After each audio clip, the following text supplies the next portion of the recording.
दोपहर की चिलचिलाती धूप में रामू के खेत की मिट्टी पत्थर जैसी सख्त हो गई थी।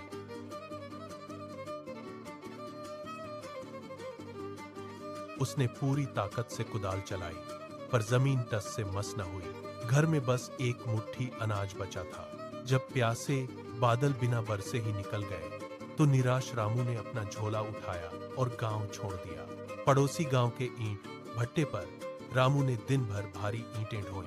उसने अपनी मेहनत की कमाई का एक पैसा भी खुद पर खर्च नहीं किया। 3 महीनों तक वह रात को ठंडी जमीन और पेड़ के नीचे सोता रहा। उसका लक्ष्य साफ था, उसे अपने सूखे खेत को फिर से जिंदा करना था। नई बोरी और पंप लेकर रामू घर लौटा। उसने रात भर जागकर खेतों को सींचा। जब पहली बारिश हुई, तो सूखी जमीन से हरे अंकुर फूट पड़े।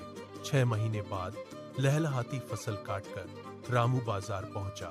आज उसके पास इतना धन था कि उसने अपने खेत के बगल वाली जमीन भी खरीद ली। दोपहर की चिलचिलाती धूप में रामू के खेत की मिट्टी पत्थर जैसी सख्त हो गई थी।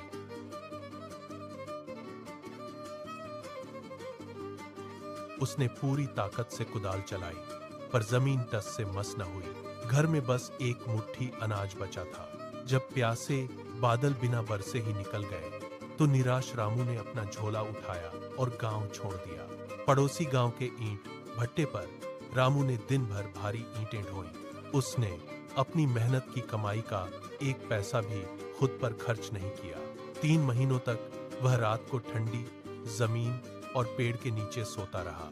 उसका लक्ष्य साफ था, उसे अपने सूखे खेत को फिर से जिंदा करना था। नई बोरी और पंप लेकर रामू घर लौटा। उसने रात भर जागकर खेतों को सींचा। जब पहली बारिश हुई, तो सूखी जमीन से हरे अंकुर फूट पड़े। 6 महीने बाद लहलहाती फसल काटकर रामू बाजार पहुंचा। आज उसके पास इतना धन था कि उसने अपने खेत के बगल वाली जमीन भी खरीद ली।